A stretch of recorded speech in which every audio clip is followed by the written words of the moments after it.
क्या सोनम वांगचुक मरने वाले हैं? पिछले कुछ दिनों से सोशल मीडिया पर यही सवाल सबसे ज्यादा पूछा जा रहा है। दिल्ली के जंतर मंतर से आने वाली तस्वीरें लोगों को बेचैन भी कर रही हैं। एक ऐसा इंसान जिसने कभी लद्दाख के बर्फीले पहाड़ों में बच्चों के लिए स्कूल बनाए, किसानों के लिए पानी का इंतजाम किया और पूरी दुनिया को क्लाइमेट इनोवेशन का नया मॉडल दिया, आज खुद एक भूख हड़ताल पर बैठा है। 17 दिन, पूरे 17 दिन हो चुके हैं। आंदोलनकारियों का दावा है कि सोनम वांगचुक का वजन 8 किलो से ज्यादा कम हो चुका है। उनका ब्लड शुगर लगातार गिर रहा है, मांसपेशियां कमजोर पड़ रही हैं और हालत यहां तक पहुंच गई है कि कई बार उन्हें उठने बैठने और चलने फिरने में भी सहारे की जरूरत पड़ रही है। लेकिन इन सब के बावजूद सोनम वांगचुक पीछे हटने को तैयार ही नहीं है। जब पत्रकारों ने उनसे पूछा कि वो कैसा महसूस कर रहे हैं, तो उनका जवाब था, मैं बाहर से कमजोर हूँ लेकिन अंदर से मजबूत हूँ। लेकिन सवाल यह है कि आखिर एक ऐसा आदमी जिसे दुनिया के इंजीनियर, इनोवेटर और एजुकेशनल रिफॉर्मर के तौर पर जानती है, उसे दिल्ली की सड़कों पर भूख हड़ताल करने की नौबत क्यों आ गई? दरअसल 20 जून से दिल्ली के जंतर मंतर पर कॉकरोच जनता पार्टी यानी सीजेपी का प्रदर्शन चल रहा है।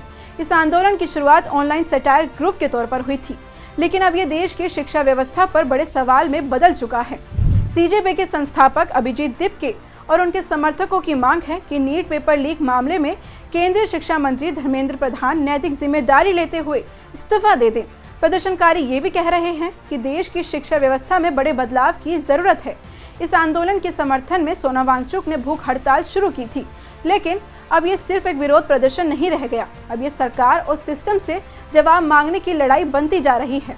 सबसे हैरानी की बात तो ये है कि जिस इंसान को दुनिया रियल लाइफ रेंचो कहती है, जिसकी तारीफ विदेशी यूनिवर्सिटीज, इंटरनेशनल फॉर्म्स में होती है, वही इंसान आज जंतर मंतर पर बैठकर ये पूछ रहा है कि आखिर सरकार बातचीत क्यों नहीं करना चाहती। और अगर आप ये सोच रहे हैं कि सोनम वांगचुक आखिर है कौन, तो उनकी कहानी किसी फिल्म से कम नहीं है। लद्दाख के एक छोटे से गांव में पैदा हुए सोनम वांगचुक ने अपनी जिंदगी का सबसे बड़ा हिस्सा उन समस्याओं को हल करने में लगा दिया जिन्हें बाकी दुनिया अक्सर नजरअंदाज कर देती थी। उन्होंने students educational and cultural movements of Ladakh की शुरुआत की। ये सिर्फ एक स्कूल नहीं था, बल्कि उस शिक्षा व्यवस्था के खिलाफ एक प्रयोग था जिसमें पहाड़ों में रहने वाले बच्चों की भाषा, संस्कृति और ज़रूरतों के लिए कोई जगह ही नहीं थी। सोनम वांगचुक ने बच्चों को सिर्फ किताबें पढ़ना नहीं सिखाया, उन्होंने उन्हें जिंदगी की समस्याएं हल करना सिखाया। उन्होंने लद्दाख में ऐसे 16 कैंप्स लगाए जो बिना गैस और बिना डीजल के चलते हैं। उन्होंने गाँव में ऐसी तकनीक पहुँचाई जिससे लोग कड़ाके की ठंड में भी कम संसाधनों में बेहतर जिंदगी जी सकें। लेकिन जिस काम ने उन्हें दुनिया भर में पहचान दिलाई वो था आइस स्तूपा। सोचिए, जहां लोग ग्लेशियरों के पिघलने से परेशान थे, वहां सोनम वांगचुक ने कृत्रिम ग्लेशियर बना दिए। उन्होंने सर्दियों के पानी को विशाल बर्फ के टावरों में जमा करने का तरीका निकाला ताकि गर्मियों में वही पानी किसानों के खेतों तक पहुंच सके। आज दुनिया के भी कई देश इस मॉडल को अपनाने की कोशिश कर रहे हैं। यही वजह है कि बहुत से लोग सोनम वांगचुक को सिर्फ एक सामाजिक कार्यकर्ता नहीं, बल्कि भारत की सबसे बड़ी इंटेलेक्चुअल एसेट्स में से एक मानते हैं। फिल्म 3 इडियट्स का मशहूर किरदार फुनसुक वांगडू भी काफी हद तक उनकी जिंदगी से प्रेरित माना जाता है।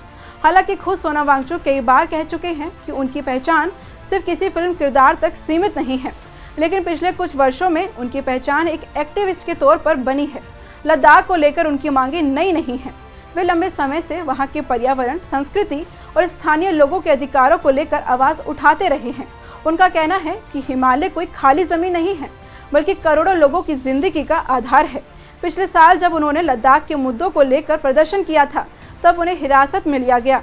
कई महीनों तक कानूनी लड़ाई चली और बाद में उनके खिलाफ लगाए गए आरोप वापस ले लिए गए। अब एक बार फिर वे आंदोलन के केंद्र में आ गए हैं। इस बीच उद्धव ठाकरे, महुआ मोइत्रा, कनिमोझी, प्रकाश राज और ओमी वैद्य जैसे कई नेता और सार्वजनिक हस्तियां उनसे भूख हड़ताल खत्म करने की अपील भी कर चुके हैं। ओमी वैद्य, जिन्होंने 3 इडियट्स में चतुर रामालिंगम यानी साइलेंसर का किरदार निभाया था, उन्होंने कहा कि वे नहीं चाहते कि समाज के लिए इतना काम करने वाला इंसान इस हालत में पहुंचे।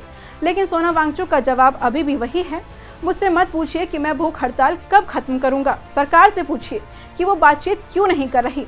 अब 20 जुलाई पर सबकी नजर टिकी हुई है। सीजेपी और सोनम वांगचुक ने संसद मार्च का ऐलान भी कर दिया है। सवाल सिर्फ इतना नहीं है कि इस मार्च में कितने लोग शामिल होंगे, अब सवाल सिर्फ इतना है, क्या सरकार सोनम वांगचुक की आवाज सुनेगी, जिसने पूरी जिंदगी दूसरों के भविष्य को बेहतर बनाने में लगा दी।